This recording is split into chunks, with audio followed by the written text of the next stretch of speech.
May these words be spoken and heard in the power of love. Amen. Please be seated. I'm sure, like me, you've started to receive those annual Christmas report cards which family and friends send us to tell us what's been happening in their lives. Or perhaps, like me, you've not got organised enough this year to write yours. So then when each one comes, you have to write a special response to each person, just saying a few bits of the story that you think may be relevant to them. And my thoughts this morning are really centred around one such message which I received from a friend. He's actually a Palestinian Anglican priest from the village of Beit Yosef, which likes to think it's the hometown of Josephus. Probably wasn't, but they like to think that.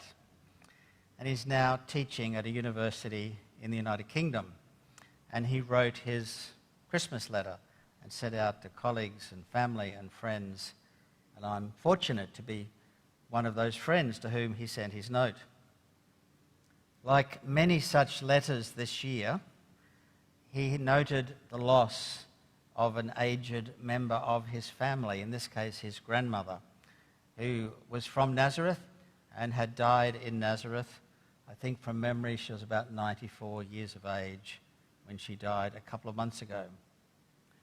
Because of COVID, of course, he was not able to go back from the United Kingdom to Israel to be with her prior to her death, nor indeed to participate or even to take her funeral, as I'm sure he would have wanted to do as the only priest, I'm sure, in that immediate family.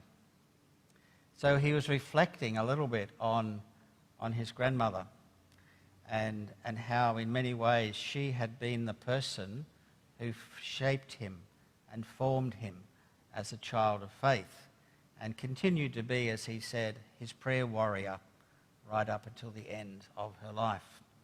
So a very close, affectionate bond between my friend and his grandmother in Nazareth. It's not because of the Nazareth connection, even though it's Christmas, it's not because of the Nazareth connection that I'm mentioning this.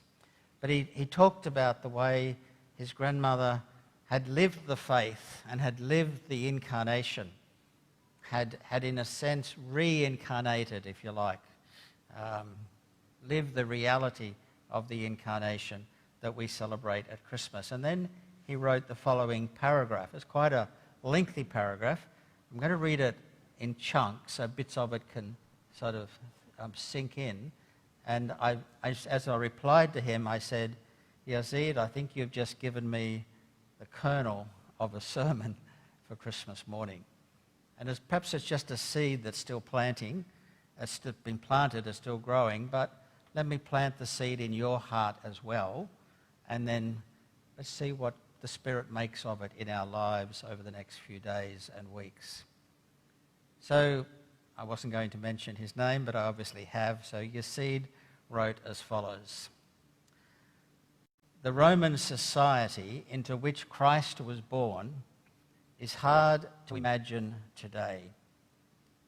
A world where the sanctity of life was alien, where disabled children were born to die, where gladiators easily killed and were killed for entertainment.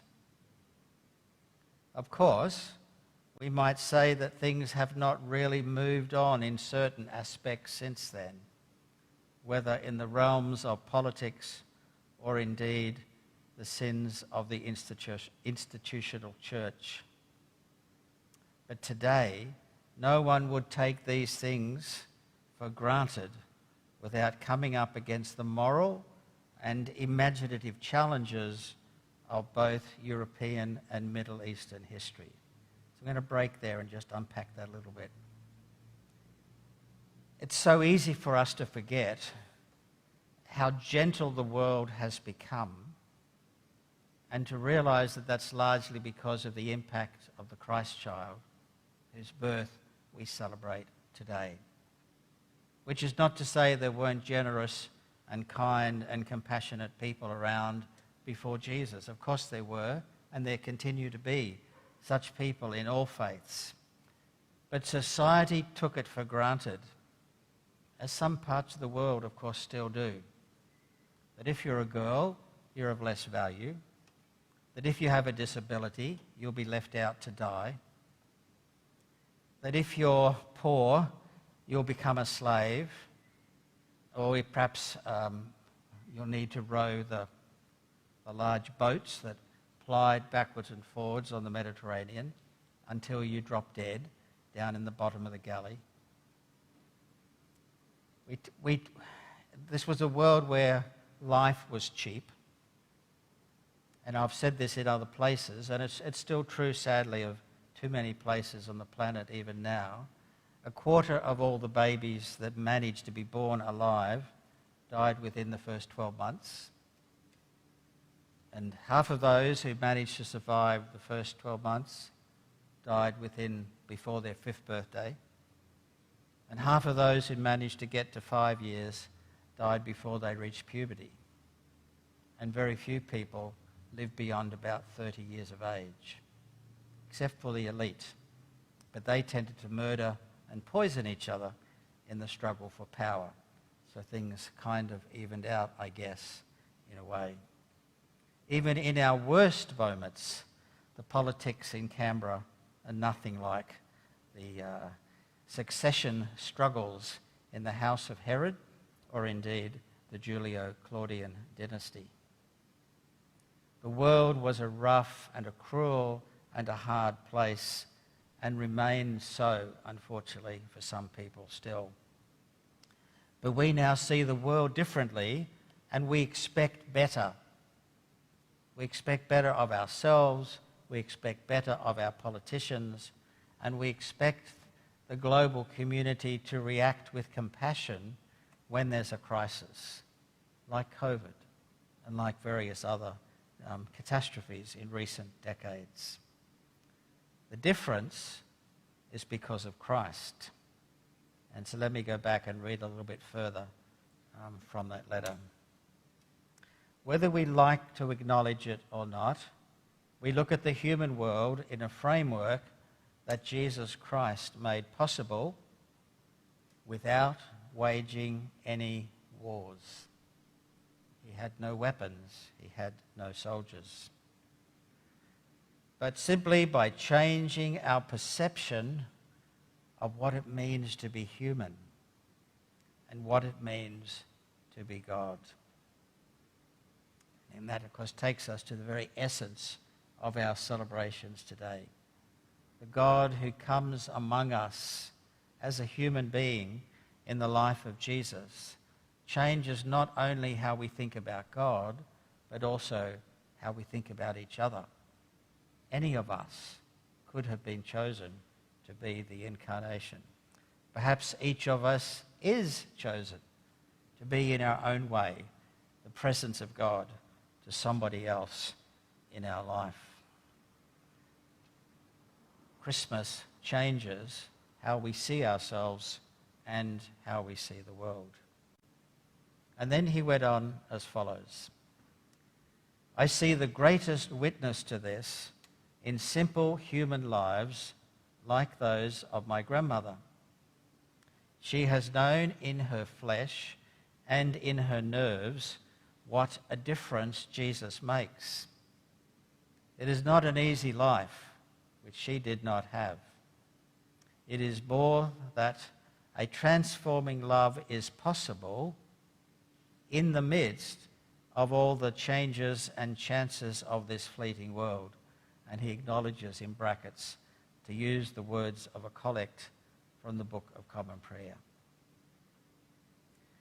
He continues, God is not locked up in technical language or mystical speculation, but is identified with a set of prosaic events to which we are all accountable. This is what calls on us to rise up to the challenge of transforming lives and communities, to cherish and safeguard what we have come to appreciate in modern terms as our freedom and as a life of sacrifice. So Yazid never got to his grandmother's funeral, but he sure gave her a pretty good eulogy a few months afterwards in his Christmas letter.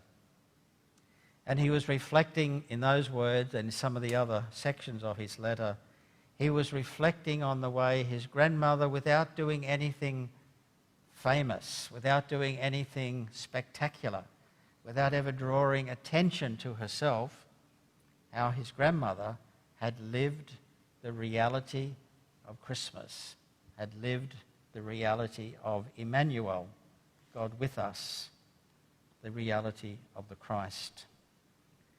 And the invitation there, I guess, and he sort of touched on it towards the end, is that the invitation is there for us. If we choose to live compassionate lives which reflect the character of Christ, then hope becomes real, worlds are transformed, and lives become meaningful. And we can do that. We don't have to make heroic gestures. We simply have to live the life we have been given with courage, with faith, with hope, and with love. Or to pinch from the bishop's sermon last night, reflecting on the Advent candles, with hope, with peace, with joy, and with love. If we can take those values deep, deep into ourselves and simply live them in quiet, gentle ways, then the world is being transformed one person at a time. Amen.